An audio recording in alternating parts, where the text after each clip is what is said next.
Hi everyone. This is Marx, Theoretician of Anarchism by Maximilien Rubel, published in 1973 and translated by Adam Buick.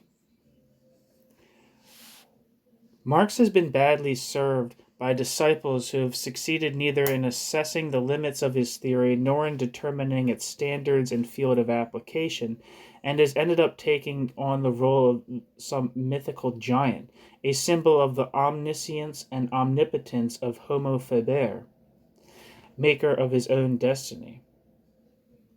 The history of the school remains to be written, but at least we know how it came into being. Marxism, as the codification of a misunderstood and misinterpreted body of thought, was born and developed at a time when Marx's work was not yet available in its entirety, and when important parts of it remained unpublished. Thus, the triumph of Marxism as a state doctrine and party ideology preceded by several decades the publication of the writings where Marx set out most clearly and completely the scientific basis and ethical purpose of his social theory. That great upheavals took place which invoked a body of thought whose major principles were unknown to the protagonists in the drama of history should have been enough to show that Marxism was the greatest, if not the most tragic misunderstanding of the century. But at the same time, this allows us to appreciate the significance of the theory held by Marx that it is not revolutionary ideas or moral principles which bring about changes in society, but rather human and material forces, that ideas and ideologies very often serve only to disguise the interests of the class in whose interests the upheavals take place. Political Marxism cannot appeal to Marx's science and at the same time escape the critical analysis which that science uses to unmask the ideologies of power and exploitation. Marxism as the ideology of a master class has succeeded in emptying the concepts of socialism and communism, as Marx and his forerunners understood them, of their original meaning and has replaced it with the picture of a reality which is its complete negation. Although closely linked to the other two, a third concept, anarchism, seems, however, to have escaped this fate of becoming a mystification. But while people know that Marx had very little sympathy for certain anarchists, it is not so generally known that despite this he still shared the anarchist ideal and objectives, the disappearance of the state. It is therefore pertinent to recall that embracing the cause of working-class emancipation, Marx started off in the anarchist tradition rather than in that of socialism or communism, and that when finally he chose to call himself a, quote, communist, end quote, for him this term did not refer to one of the communist currents which then existed, but rather to a movement of thought and mode of action which had yet to be founded by gathering together all the revolutionary elements which had been inherited from existing doctrines and from the experience of past struggles. In the reflections which follow, we will try to show that, under the name communism, Marx developed a theory of anarchism, and further, that in fact it was he who was the first to provide a rational basis for the anarchist utopia and to put forward a project of achieving it. In view of the limited scope of the present essay, we will only put this forward as an item of discussion. Proof by means of quotations will be reduced to a minimum so as to better bring out the central argument. Marx, theoretician of anarchism. Section 1. When in Paris in February 1845, and on the eve of his departure for exile in Brussels, Marx signed a contract with a German publisher, he committed himself to supplying in a few months a work in 2 volumes entitled, quote, A Critique of Politics and Political Economy, end quote, without suspecting that he had imposed on himself a task which would take up his whole life, and of which he would be able to carry out only a largish fragment.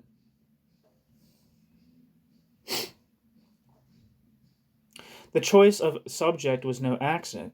Having given up all hope of a university career, Marx had carried over into his political journalism the results of his philosophical studies.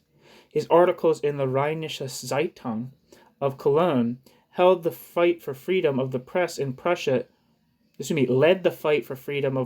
Prussia in the name of a liberty which he conceived of as the essence of man and as the attire of human nature, but also in the name of a state understood as the realization of rational freedom, as, quote, the great organism in which legal, moral, and political freedom must be realized, and in which the individual citizen, in obeying the laws of the state, only obeys the natural laws of his own reason, of human reason, end quote. But the Prussian censorship soon silenced the philosopher-journalist. Marx, in the solicitude of a study retreat, did not take long to ask himself about the real nature of the state and about the rational and ethical validity of Hegel's political philosophy. We know what was the fruit of this mediation enriched by the study of the history of the bourgeois revolutions in France, Great Britain, and the United States.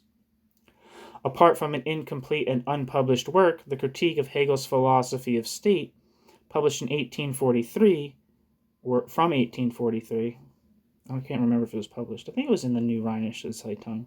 I can't remember. Two polemical essays, Introduction to the Critique of Hegel's Philosophy of Right, and On the Jewish Question, both from 1844. These two writings, in fact, form a single manifesto in which Marx identifies once and for all and condemns unreservedly the social institutions, the state and money, which he saw as the origin of the evils and defects from which modern society suffered, and would go on suffering until a new social revolution came to abolish the state and money. At the same time, Marx praised the force, the modern proletariat, which, after having been the main victim of these two institutions, was going to put an end to their reign as well as to every other form of class domination, political and economic. The self-emancipation of the proletariat would be the complete emancipation of humanity. After the total loss of humanity, the total victory of the human.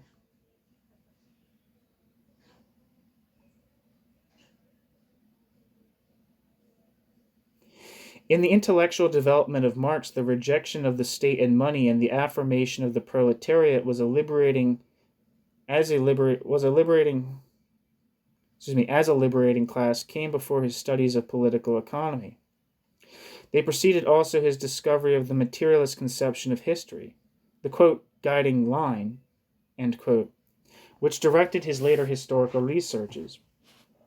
His break with Hegel's philosophy of law and politics on the one hand and his critical study of bourgeois revolutions on the other allowed him to establish clearly the ethical postulates of his future social theory, for which the scientific basis was to be provided by the critique of political economy. Having understood the revolutionary role of democracy and legislative power in the genesis of the bourgeois state and governmental power, Marx made use of the illuminating analysis of two shrewd observers of the revolutionary possibilities of American democracy, Alexis de Tocqueville and Thomas Hamilton, to lay down a rational basis for an anarchist utopia as the conscious aim of the revolutionary movement of the class which his master, Saint-Simon, had called, quote, the most numerous and most poor, end quote. Since the critique of the state led him to envisage the possibility of a society free from all political authority, he had to go on to make a critique of the economic system which ensured the material basis of the state. The ethical rejection of money also implied an analysis of political economy, the science of the enrichment of some and the impoverishment of others. Later he was to describe the research he was about to begin on the, quote, anatomy of bourgeois society, end quote, and it was by engaging in this work of social anatomy that he was to work out his methodology. Later, the rediscovery of the Hegelian dialectic would help him to establish the plan of the, quote, economy, end quote, under 6, quote, headings or, quote, books: capital, landed property, wage labor, the state, foreign trade, world market. See Preface to the Critique of Political Economy, 1859. In fact, this double, quote, triad, end quote, of items for research corresponds to the two problems which he had proposed to deal with 14 years previously in the work which was to contain a critique of both political economy and politics. Marx began his work with the critical analysis of the capitalist mode of production, but he hoped to live and work long enough not only to complete this, but also, once he had completed the first triad of headings, to begin on the second triad, which would thus have been the book on the state. The theory of anarchism would thus have found in Marx its first recognized exponent without there being any need to prove this indirectly. The misunderstanding of the century of Marxism as an ideology of the state was the result of the fact that Marx never wrote this book. It was this which has allowed the masters of a state apparatus labeled socialists to include Marx among the proponents of state socialism or communism, indeed even of, quote, authoritarian, end quote, socialism. Certainly, like every revolutionary teaching, that of Marx is not free from ambiguities. It is by cleverly exploiting these ambiguities and by referring to certain personal attitudes of the master that some of his unscrupulous disciples have succeeded in putting his work at the service of doctrines and actions which represent, in relation to both its basic truth and its declared objective, its complete negation. At a time when many decades of regression in human relations have called into question all theories, values, systems, and projects, it is important to gather together the intellectual heritage of an author who, aware of the limits of his research, made the call for critical self-education and revolutionary self-emancipation the permanent principle of the workers' movement. It is not up to posterity, burdened with overwhelming responsibilities, to judge a man who can no longer plead his cause. But on the other hand, it is our duty to take up a teaching which was completely oriented towards the future, a future which certainly became our catastrophic present, but which mostly still remains to be created. Section 2.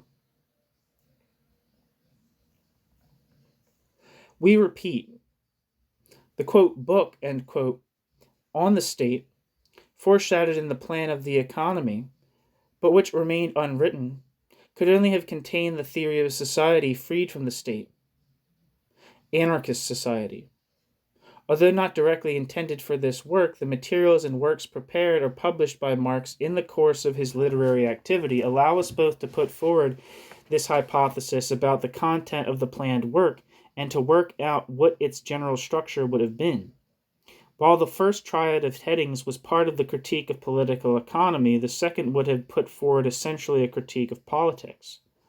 Following on from the critique of capital, the critique of the state would have established what determined the political evolution of modern society, just as the purpose of capital, followed by books on, quote, landed property and, quote, wage labor, was to, quote, lay bare the economic law of motion of modern society, end quote.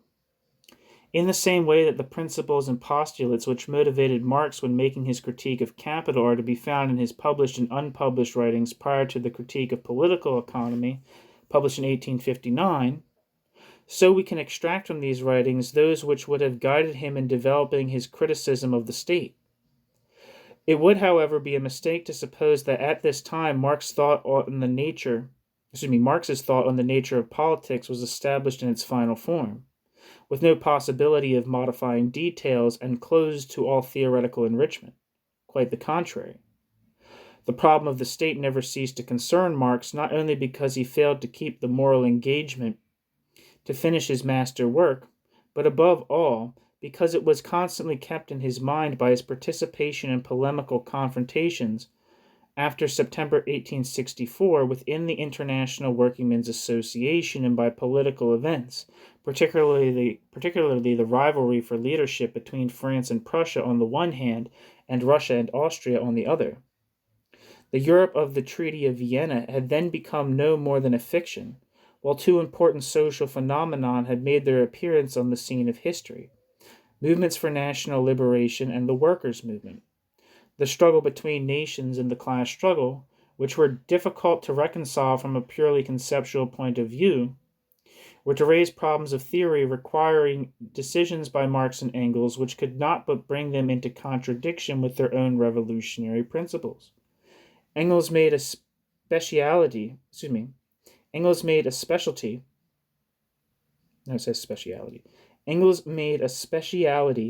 of differentiating between peoples and nations according to how, in his eyes, they could or could not claim the historical right to national existence.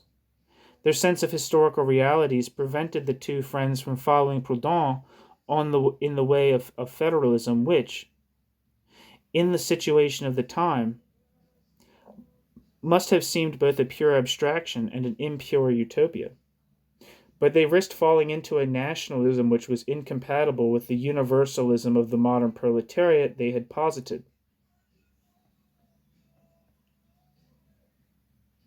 If Proudhon, by his federalist aspirations, seems to be nearer than Marx to the anarchist position, the picture changes when we consider Proudhon's overall conception of the reforms which should lead to the abolition of capital in the state, the most excessive praise of which Proudhon is the object in The Holy Family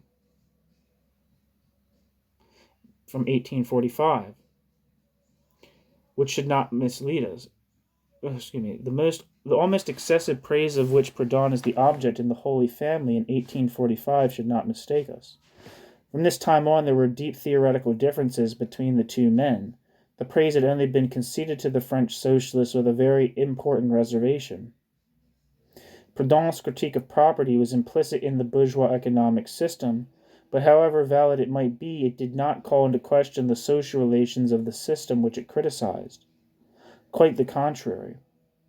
In Proudhon's doctrine, the economic categories, which were theoretical expressions of the institutions of capital, were all systematically preserved. Proudhon's merit was to have revealed the inherent contradictions of economic science and to have shown the immorality of bourgeois morality and law. His weakness was to have accepted the categories and institutions of the capitalist economy and to have respected, in his program of reforms and solutions, all the instruments of the bourgeois class and its political power: wages, credit, banks, exchange, price, value, profit, interest, taxes, competition, monopoly. After applying the dialectic of the negation in his analysis of the evolution of law and legal systems, he stopped halfway by not extending his critical method and of the negation to the capitalist economy. Proudhon opened the way for such a criticism, but it was Marx who was to create this new method of criticism and to try to use it as a weapon in the struggle of labor against capital and the state. Proudhon had made his critique of bourgeois economics and law in the name of bourgeois morality. Marx was to make his criticism in the name of proletarian ethics, whose standards of judgment were taken from quite a different vision of human society. To do this, he only had to follow to its logical conclusion, Proudhon's, or rather Hegel's, principle of negation, the justice of which Proudhon dreamed could only be established by the negation of justice, just as philosophy could only be put into practice by the negation of philosophy.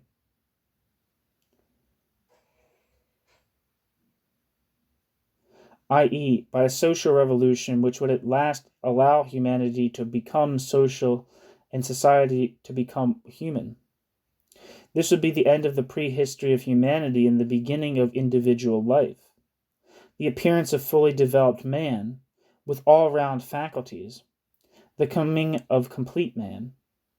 Marx opposed the realist morality of Proudhon, which sought to save the, quote, good side, end quote, of bourgeois institutions, with the ethic of a utopia whose demands would be measured by the possibilities offered by a science and technology sufficiently developed to provide for the needs of the race. Marx opposed an anarchism which respected the plurality of classes and social categories, which favored the division of labor and which was hostile to the associationists proposed by the utopians. I think it's supposed to be associations. That makes sense. With an anarchism which rejected social classes and the division of labor, a communism which took over all in utopian socialism that could be achieved by a proletariat which was conscious of its emancipating role and which had become master of the forces of production. However, in spite of these divergent means, in particular, as we shall see, a different attitude towards political action, the two types of anarchism aimed at a common end, which the Communist Manifesto defined in these terms.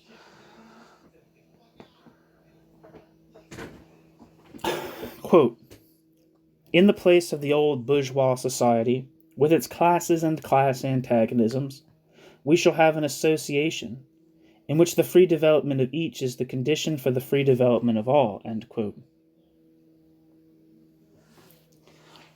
Section 3. Marx refused to invent recipes for the cooking pots of the future, but he did better, or worse, than this.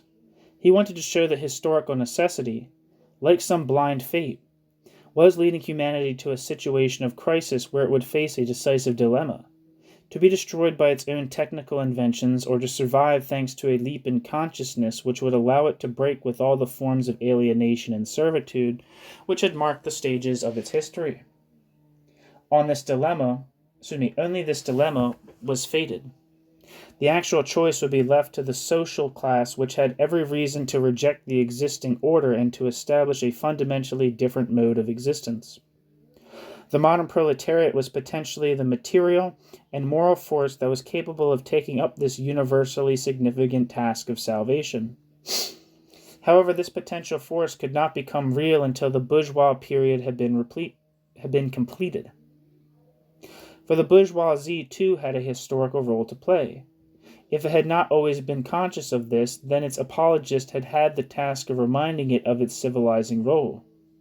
In creating the world in its image, the bourgeoisie of the industrially developed countries embourgeoisified and proletarianized the societies which progressively fell under its political and economic control. Seen from the viewpoint of proletarian interests, these instruments of conquest, capital and the state, were just means of servitude and suppression. But when the relations of capitalist production, and therefore of capitalist states, had been firmly established on a world scale, then the internal contradictions of the world market would reveal the limits of capital accumulation, and provoke a state of permanent crisis which would endanger the foundations of the enslaved societies, and threaten the very survival of the human race. The hour of the proletarian revolution would sound the world over. By extrapolating reasonably, we have been able to see the logical conclusions of the dialectical method employed by Marx in laying bare the economic law of movement of modern society. We could back up this view with textual references, beginning with the remarks on methodology, which can be gleaned from many of Marx's writings dating from different periods. It is no less true that the hypothesis which Marx most frequently offers us in his political works is that of the proletarian revolution in the countries which have known a long period of bourgeois civilization and capitalist economy. Such a revolution would mark the beginning of a process of development which would gradually involve the rest of the world, historical progress being hastened through the revolution being contagious. But whatever the hypothesis Marx had in mind, one thing is clear. His social theory had no place for a third revolutionary way where countries which lacked the historical experience of developed capitalism and bourgeois democracy would show the way to proletarian revolution to countries which had had a long capitalist and bourgeois past. We recall the particular insistence these elementary truths of the conception of history called materialist, because the Marxist mythology born from the 1917 Russian Revolution has succeeded in imposing on the uniformed,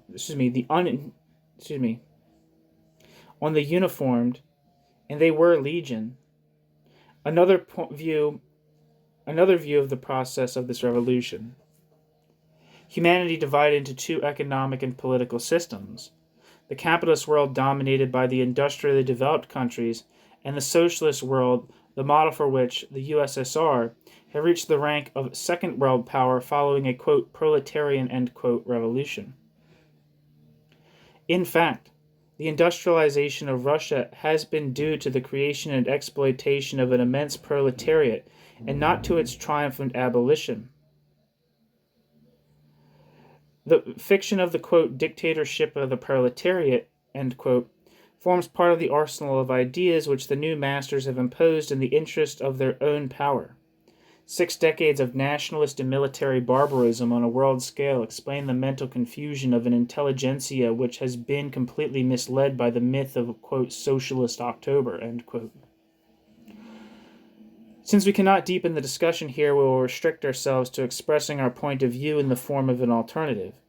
Either the materialist theory of social development has some scientific validity, Marx himself was naturally persuaded of this, and in this case the, quote, socialist, end quote, world is a myth, or the socialist world really exists and the materialist theory of social development is completely and totally invalidated. On the first hypothesis, the myth of the socialist world is perfectly explained. It would be the fruit of a well-organized ideological campaign by the, quote, first workers' state, end quote, aimed at disguising its real nature. On the second hypothesis, the materialist theory of how the world would become socialist would certainly be disproved, but the ethical and utopian demands of Marx's teaching would have been achieved. In other words, refuted by history as a man of science. Marx would have triumphed as a revolutionary.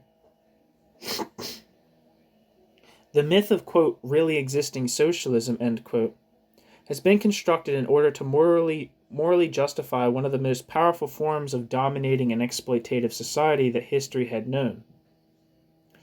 The problem of the nature of this society has completely confused those most informed about the theories, doctrines, and ideas which together form the intellectual heritage of socialism, communism, and anarchism. Of these three schools or currents, of the movement of ideas which seeks a fundamental change in human society, anarchism has suffered the least from this perversion. Not having created a real theory of revolutionary practice, it has been able to preserve itself from the political and ideological corruption which has struck the two other schools of thought. Originating from dreams and longings for the past as well as from rejection and revolt, anarchism was formed as a radical criticism of the principle of authority in all its forms. And it is above all as such that it was incorporated into the materialist conception of history.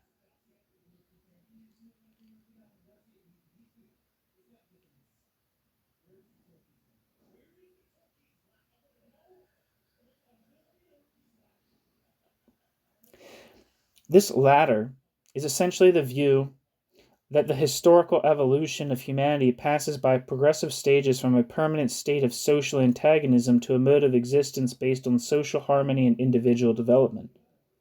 The common aim of pre-Marxian radical and revolutionary doctrines became an integral part of Marx's anarchist communism, just as the social criticism transmitted by the anarchist utopia had.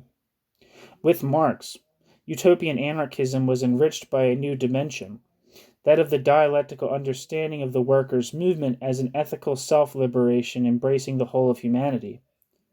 The dialectic element in a theory claiming to be scientific, indeed naturalistic, worked on an intellectual strain. The dialectical element in a theory claiming to be scientific, indeed naturalistic, caused an intellectual strain which was inevitably the source of the fundamental ambiguity with which Marx's teaching and activity is indelibly marked. Marx, who was a militant as well as a theorist, did not always seek to harmonize in his political activity the ends and means of anarchist communism. But the fact that he failed as a militant does not mean that he therefore ceased to be the theoretician of anarchism. It is thus right to apply to his own theory the ethical thesis which he formulated with regard to Feuerbach's materialism in 1845. Quote, "The question whether human thinking can pretend to objective truth is not a theoretical but a practical question. Man must prove the truth, i.e., the reality and power, the, quote, this-sidedness, end quote, of his thinking in practice," end quote. 1 second.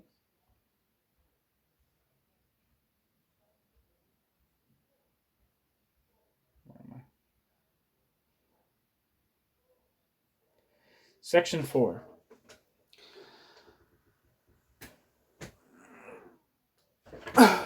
The negation of the state and capitalism by the most numerous and most poor class appears in Marx as an ethical imperative before he demonstrated dialectically that it was a historical necessity. In its first form, in Marx's critical assessment of the French Revolution, it represented a decisive choice to be made, the objective which, according to Marx, humanity should strive to achieve. This objective was precisely human emancipation by going beyond political emancipation.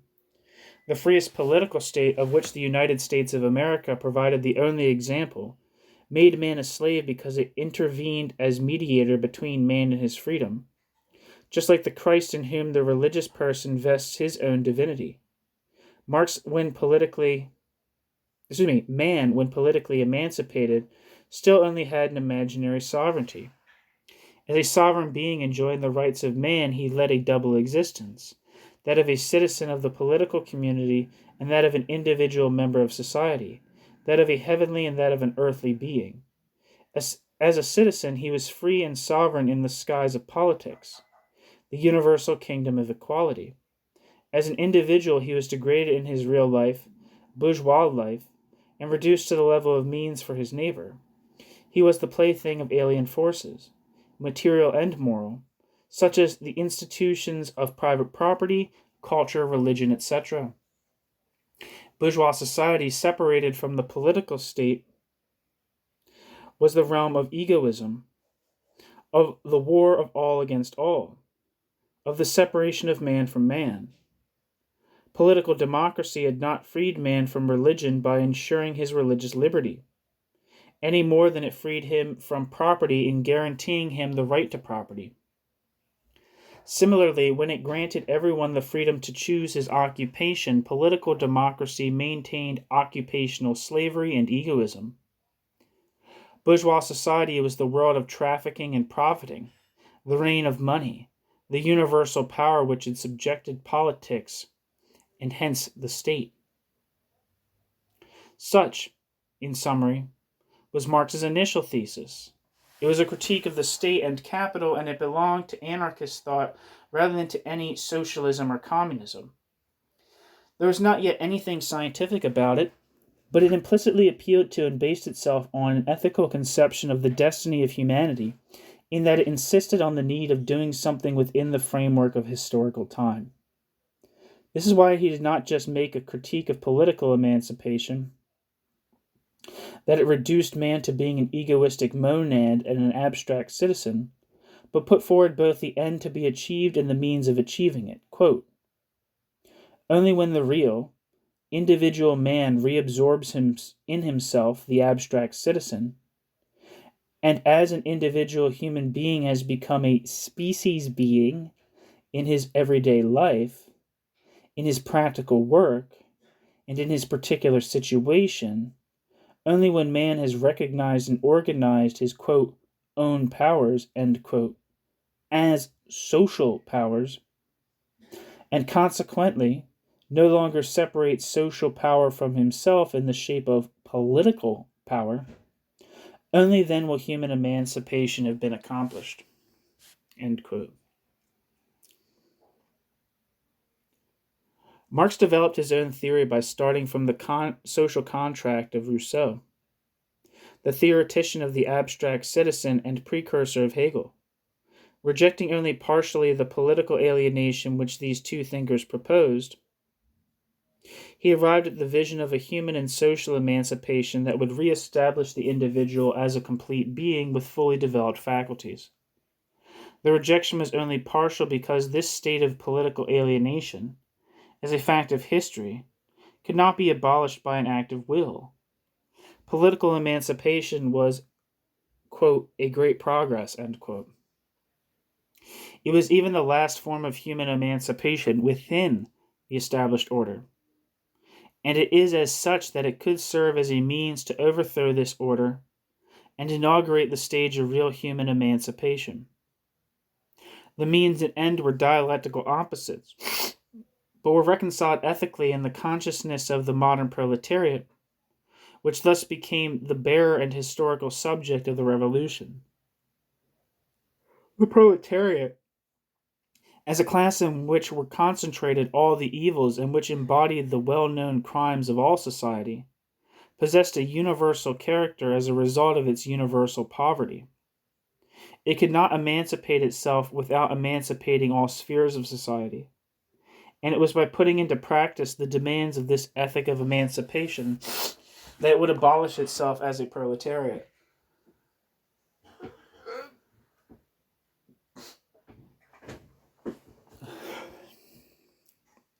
Where Marx speaks of philosophy as the, quote, head, and, quote, and intellectual arm of the human emancipation of which the proletariat would be the, quote, heart, end quote, we prefer to speak of an ethic in order to show that it is not a question of metaphysical speculation, but a problem of existence. People should not interpret a caricature of the world, but should change the world by giving it a human face. No speculative philosophy had any solution to offer Marx for his problems of existence. No speculative philosophy had any solution to offer man for his problems of existence. This is why Marx, when he made the revolution a categorical imperative, reasoned from a normative ethic and not from a philosophy of history or a sociological theory.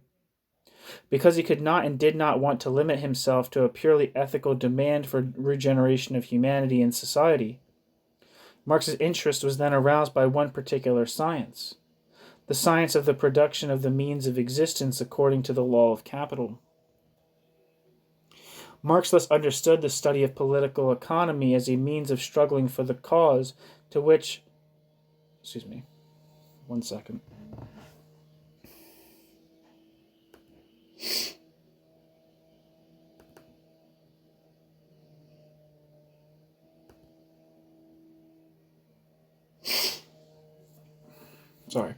Marx thus undertook the study of political economy as a means of struggling for the cause to which from that time on he was to devote his whole the class, quote, bourgeois, end quote, existence.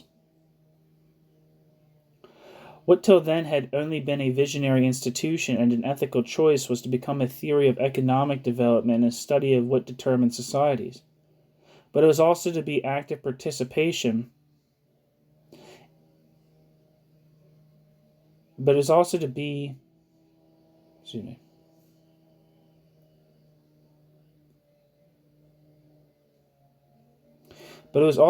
active participation in the social movement whose task was to put into practice the ethical demands which derive from the conditions of existence of the modern proletariat. Both the vision of a society without state, without classes, without monetary exchange, without religious and intellectual fears, and the analysis which revealed the process of evolution that would lead by successive steps to forms of anarchist and communist society implied a theoretical critique of the capitalist mode of production. Marx was to write later, quote, even when a society has got upon the right track for the discovery of the natural laws of its movement, it can neither clear by bold leaps, nor remove by legal enactments, the obstacles offered by the successive phases of its normal development. But it can shorten and lessen the birth pangs, end quote. Preface to Capital, Volume 1. In short, Marx set out to demonstrate scientifically what he was already persuaded of intuitively, and what appeared to him to be ethically necessary. It was in his first attempt at a critique of political economy that he came to analyze capital from a sociological point of view as the power to command labor and its products, a power which the capitalist possessed not by virtue of his personal or human qualities, but as the owner of property. The wages system was a form of slavery. An authoritarian raising of wages would only mean better rations for the slaves. Quote, even the equality of wages, which Proudhon demands, would merely transform the relation of the present-day worker to his work into the relation of all men to work. Society would then be conceived as an abstract capitalist, end quote. Economic slavery and political servitude went together. Political emancipation, i.e., the recognition of the rights of man by the modern state, had the same significance as the recognition of slavery by the state of antiquity. The worker was a slave to his paid occupation and also to his own egoistic needs experienced as alien needs. People were just as much subject to political servitude in the democratic representative state as in a constitutional monarchy. Quote, in the modern world, everybody is at the same time a slave and a member of the community, end quote. Although the servitude of bourgeois society takes the form of the maximum of freedom, property, industry, and religion, which are generally regarded as guarantees of individual liberty, were in fact institutions which sanctified this state of servitude. Robespierre, Saint-Just, and their partisans failed because they did not distinguish antiquity based on real slavery from the modern representative state based on emancipated slavery, i.e., bourgeois society with its universal competition, its unbridled private interests, and its alienated individualism. Napoleon, who understood perfectly the nature of the modern state and modern society, considered the state as an end in itself and bourgeois society as the instrument of his political ambitions. To satisfy the egoism of the French nation, he instituted permanent war in place of permanent revolution. His defeat confirmed the victory of the liberal bourgeoisie, which in 1830 was finally able to make its dreams of 1789 become true, to make the constitutional representative state the social expression of its monopoly of power and sectional interests. Marx, as a permanent observer of both the political evolution and economic development of French society, was constantly concerned with the problem of Bonapartism. He considered that the French Revolution was the classic period of the political idea, and that the Bonapartist tradition was a constant of the internal and external politics of France. He also outlined a theory of modern Caesarism, which, even if it seemed to contradict in part the methodological principles of his theory of the state, did not modify his initial anarchist vision. For at the very time he was getting ready to set out the basic principles of his materialist conception of history, he had formulated the following conception of the state, which places him amongst the most radical anarchism.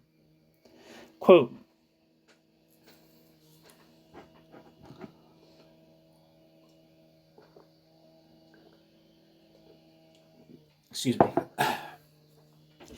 the existence of the state is inseparable from the existence of slavery.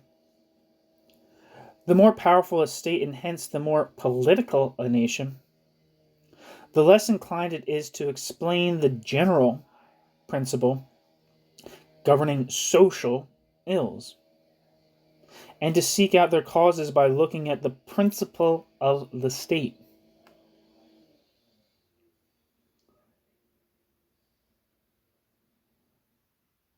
i.e., at the actual organization of society, of which the state is the active, self-conscious, and official expression. End quote. The example of the French Revolution seemed to Marx at that time to be sufficiently convincing to make him put forward a view which only corresponded in part to the political sociology which he was soon to set out in the German ideology, but which can be found much later in his reflections on the Second Empire and the 1871 Commune. Quote, far from identifying the principle of the state as the source of social ills, the heroes of the French Revolution held social ills to be the source of political problems. Thus, Robespierre regarded great wealth and great poverty as an obstacle to pure democracy. He therefore wished to establish a universal system of Spartan frugality, The principle of politics is the will, end quote. When 27 years later, in connection with the Paris Commune, Marx was to return to the historical origins of the political absolutism which the Bonapartist state represented, he was to see in the centralization carried out by the French Revolution the continuation of the traditions of the monarchy. Quote, the centralized state machinery which, with its ubiquitous and complicated military, bureaucratic, clerical, and judiciary organs, entoils, enmeshes, the living civil society like a boa constrictor, was first forged in the days of absolute monarchy as a weapon of nascent modern society in its struggle of emancipation from feudalism. The first French Revolution, with its task to found national unity, to create a nation, was, therefore, forced to develop what absolute monarchy had commenced: the centralization and organization of state power, and to expand the circumference and the attributes of the state power, the number of its tools, its independence, and its supernaturalist sway of real society. Every minor solitary interest engendered by the relations of social groups was separated from society itself, fixed and made independent of it and opposed to it in the form of state interest, administered by state priests with exactly determined hierarchical functions. End quote. This passionate denunciation of the power of the state in some way sums up all the work of study and critical reflection which Marx carried out in this field.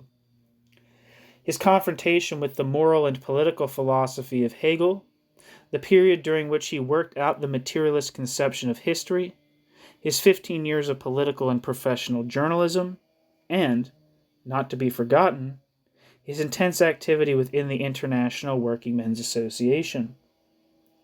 The Commune seems to have given Marx the opportunity to put the finishing touches to his thoughts on the problem for which he had reserved one of the 6 books of his Economy, and to give a picture, if only an outline, of that free association, of free men whose coming had been announced by the Communist Manifesto. Quote, this was, therefore, a revolution not against this or that legitimate, constitutional, republican, or imperialist form of state power. It was a revolution against the state itself, of this supernaturalist abortion of society, a resumption by the people, for the people, of its own social life. End quote.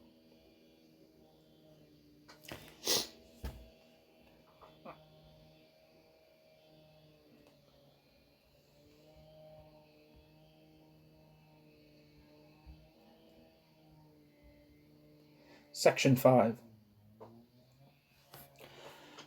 Comparing how the serfs had been emancipated from the feudal regime with the emancipation of the modern working class, Marx had noted that, unlike the proletarians, the serfs had to struggle to allow existing social conditions to develop freely, and as a result could only arrive at, quote, free labor, end quote. The proletarians, on the other hand, had, in order to affirm themselves as individuals, to abolish their own social condition, since this was the same as that of the whole of society. They had to abolish wage labor. He added this sentence, which from then on was to serve as the theme of both his literary work and his activity as a communist militant. Quote, thus they, bracket, the proletarians, end bracket, find themselves directly opposed to the form in which, hitherto, the individuals of which society consists have given themselves collective expression, that is, the state. In order, therefore, to assert themselves as individuals, they must overthrow the state. End quote. This view, which was nearer to the anarchism of Bakunin than to that of Proudhon, was not uttered in the heat of the moment, nor was it the rhetoric of a politician haranguing a workers' meeting. It was the logical conclusion, expressed as a revolutionary demand, of the whole development of a theory whose purpose was to demonstrate the, quote, historical necessity, end quote, of the anarchist commune. In other words, in Marx's theory, the coming of, quote, human society, end quote, was seen as the outcome of a long historical process. Eventually, a social class would arise which would comprise the immense majority of the population of industrial society, and which as such would be capable of carrying out a creative revolutionary task. It was to show the logic of this development that Marx sought to establish a causal link between scientific progress, above all that of the natural sciences, and, on the one hand, political and legal institutions, and, on the other, the behavior of antagonistic social classes. Unlike Engels, Marx did not consider that the future revolutionary transformation would take place in the same way as past revolutions, like a cataclysm of nature crushing men, things, and consciousness. With the coming of the modern working class, the human race began the cycle of its real history. It entered on the way of reason and became capable of making its dreams come true and of giving itself a destiny in accordance with its creative faculties. The conquest of science and technology made such an outcome possible, but the proletariat had to intervene in order to prevent the bourgeoisie and capital from changing this evolution into a march into the abyss. Quote, the victories of art seem bought by the loss of character. At the same pace that mankind masters nature, man seems to become enslaved to other men or to his own infamy. End quote. So the proletarian revolution would not be a political adventure. It would be a universal act, carried out consciously by the immense majority of the members of society after they had become conscious of the necessity and the plausibility of the total regeneration of humanity. As history had become world history, the threat of enslavement by capital and its market extended all over the earth. As a consequence, there had to arise a mass consciousness and will fully oriented toward a fundamental and complete change of human relationships and social institutions. So long as people's survival is threatened by the danger of barbarism of planetary dimensions, the communist and anarchist dreams and utopias represent the intellectual source of rational projects and practical reforms which can give the human race the taste of a life according to the standards of a reason and an imagination, both oriented towards renewing the destiny of humanity. There is no real leap from the realm of necessity to the realm of freedom, as Engels thought, and there cannot be a direct transition from capitalism to anarchism. The economic and social barbarism brought about by the capitalist mode of production cannot be abolished by a political revolution prepared, organized, and led by an elite of professional revolutionaries claiming to act and think in the name and for the benefit of the exploited and alienated majority. The proletariat, formed into a class and a party under the conditions of bourgeois democracy, liberates itself by struggling to conquer this democracy. It turns universal suffrage, which up until then had been, quote, an instrument of deception, end quote, into a means of emancipation. A class which comprises the immense majority of modern society only takes alienating political action in order to triumph over politics and only conquer state power to use it against the formerly dominant minority. The question of political power is by nature a, quote, bourgeois, end quote, act. It only becomes a proletarian action by the revolutionary aim which the authors of this overthrow give to it. This is the meaning of the historical period which Marx was not afraid to call the, quote, dictatorship of the proletariat, end quote, precisely to differentiate it from a dictatorship exercised by an elite, a dictatorship in the Jacobin or Blancist sense of the term. Certainly Marx, in claiming the merit of having discovered the secret of the historical development of modes of production and domination, could not have foreseen that his teaching would be usurped by professional revolutionaries and other politicians claiming the right to personify the dictatorship of the proletariat. In fact, he only envisaged this form of social transition for countries whose proletariat had been able to make use of the period of bourgeois democracy to create its own institutions, and made itself the dominant class in society. Compared with the many centuries of violence and corruption that capitalism has needed to come to dominate the world, the length of the process of transition to anarchist society would be shorter and less violent, to the extent that the concentration of political power would bring a mass proletariat face to face with a numerically weak bourgeoisie. Quote, the transformation of scattered private property, arising from individual labor into capitalist private property, is naturally a process incomparably more protracted, violent, and difficult than the transformation of capitalistic private property, already practically rested on socialized production, into socialized property.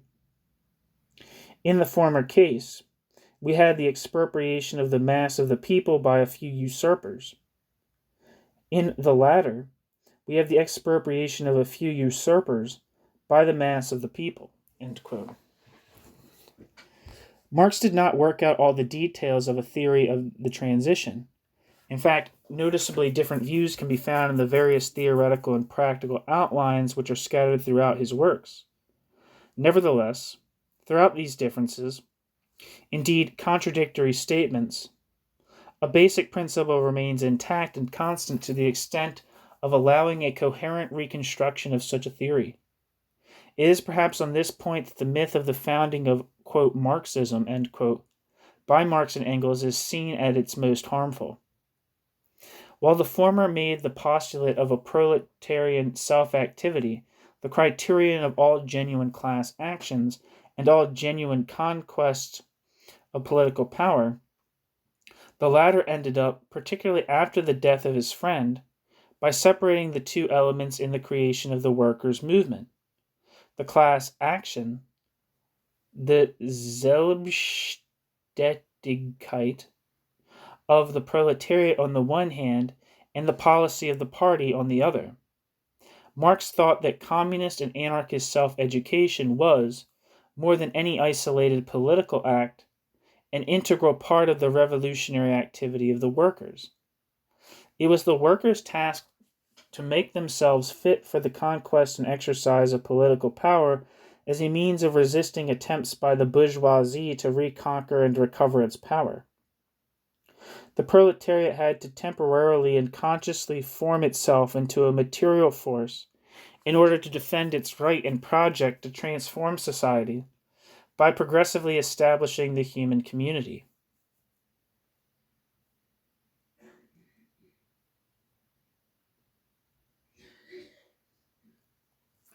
It was in struggling to affirm itself as a force of abolition and creation that the working class, which, quote, of all the instruments of production is the most productive, end quote, took up the dialectical project of creative negation. It took the risk of political alienation in order to make politics superfluous. Such a project had nothing in common with the destructive passion of a Bakunin or the anarchist apocalypse of a, it looks like it's corduroy, or Courderoy. Revolutionary purism had no place in this political project, whose aim was to make the real potential supremacy of the oppressed and exploited masses.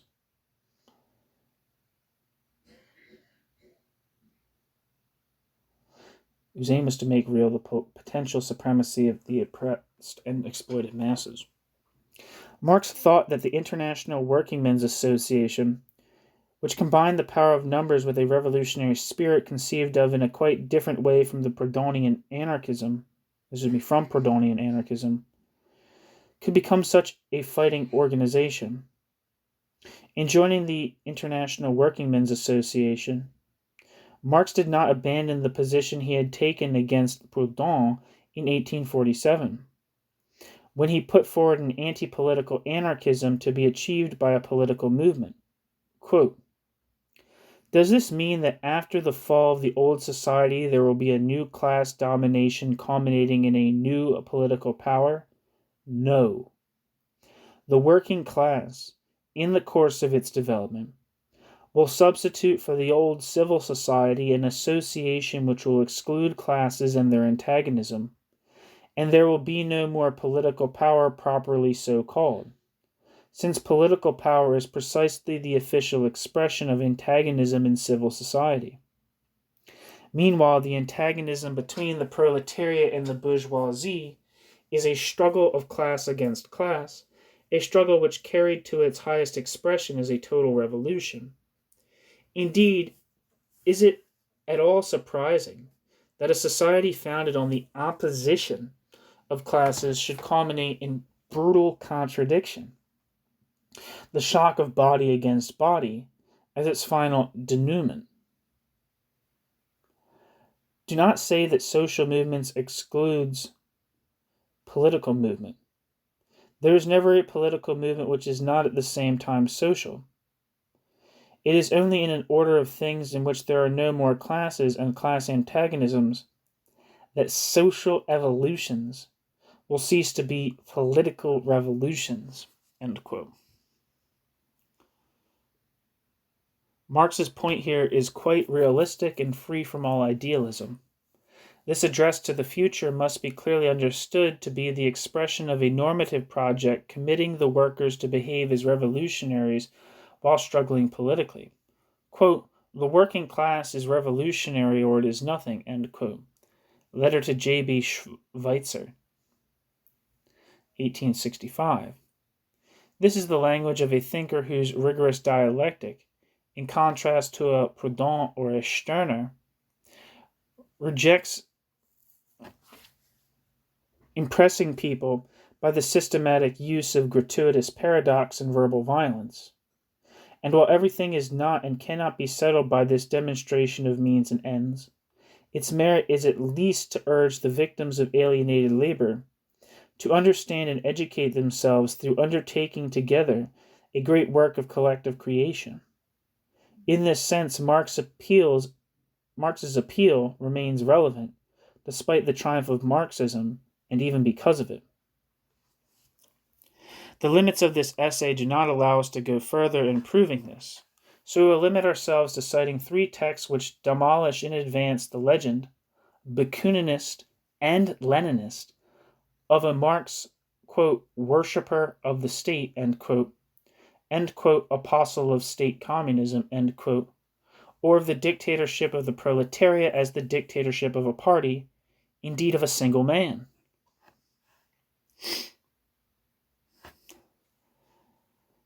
A.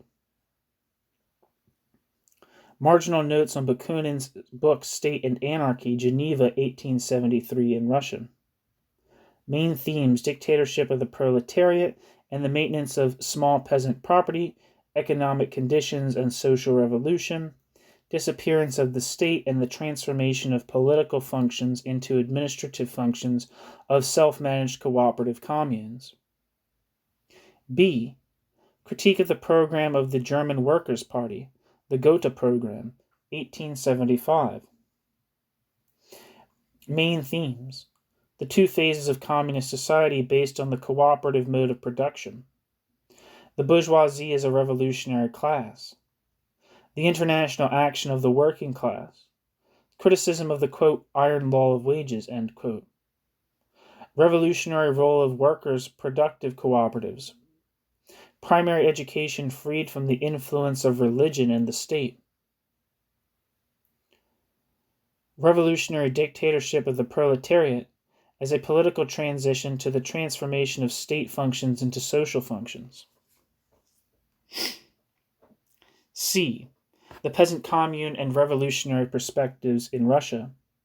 Reply to Vera Sasulich in 1881.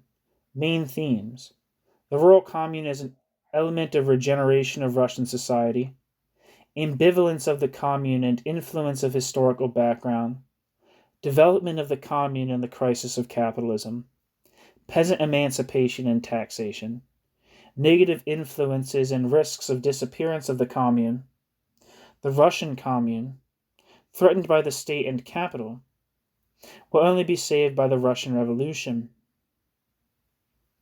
These three documents to some extent make up the essence of the book which Marx considered writing on the state.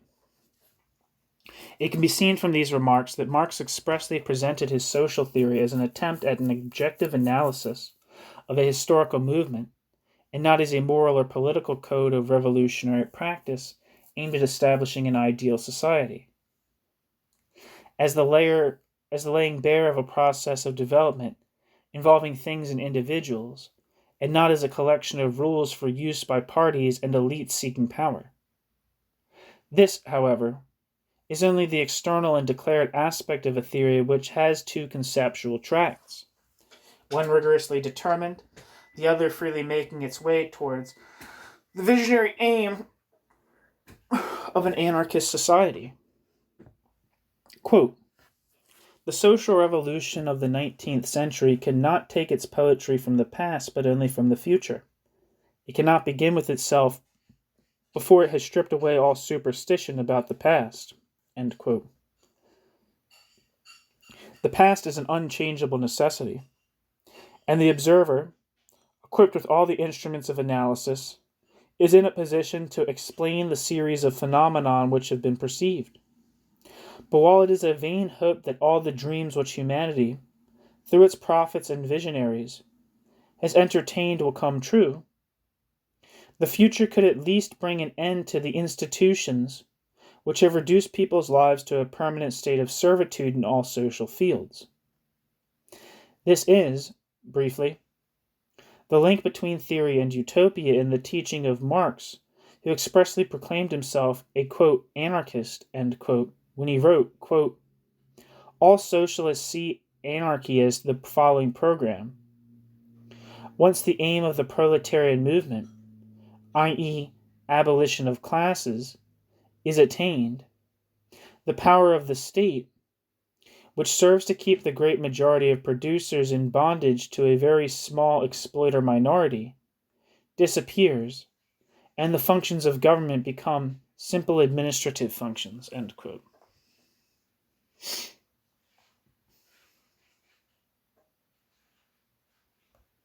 Postscript. The essay above does not take into account the ideas of Friedrich Engels on the state and anarchism. Without entering into the details of his view, we can say that it does not completely coincide with that of Marx, although it too proposes the final disappearance of the state. The most important passages in this connection are to be found in Anti-Düring, 1877 to 1878, which to some extent had Marx's imprimatur. Engels here sees the conquest of state power and the transformation of the means of production into state property as the self-abolition of the proletariat and the abolition of class antagonisms, indeed of the, quote, suppression of the state as state, end quote. Further on, Engels describes this, quote, abolition, end quote, of the state as, quote, a dying out, end quote, of the state. Quote, "Der Staat wird nicht abgeschafft. Stirbt ab." End quote. After Marx's death, drawing his inspiration from the notes left by his friend on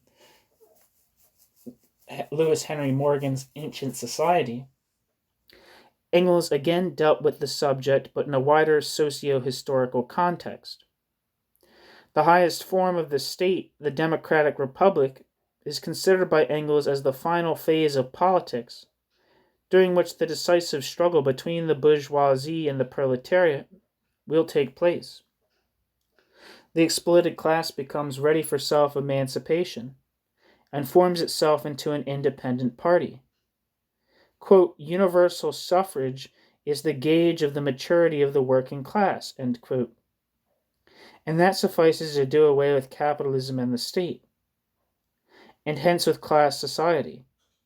Quote, "Along with them, bracket, i.e. classes, end bracket, the state will inevitably fall.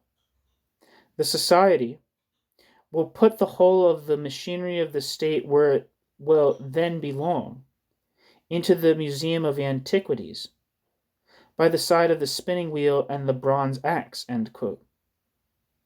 See Engels' letter to Philip van Patten on the 18th of April, 1883, and to Edward Bernstein on the 28th of January, 1884. In the latter, Engels quotes some passages from The Poverty of Philosophy from 1847 and the Communist Manifesto from 1848 to prove, quote, that we proclaim the end, quote, Aufhören, end quote, of the state before there were really any anarchists, end quote. Engels undoubtedly exaggerated.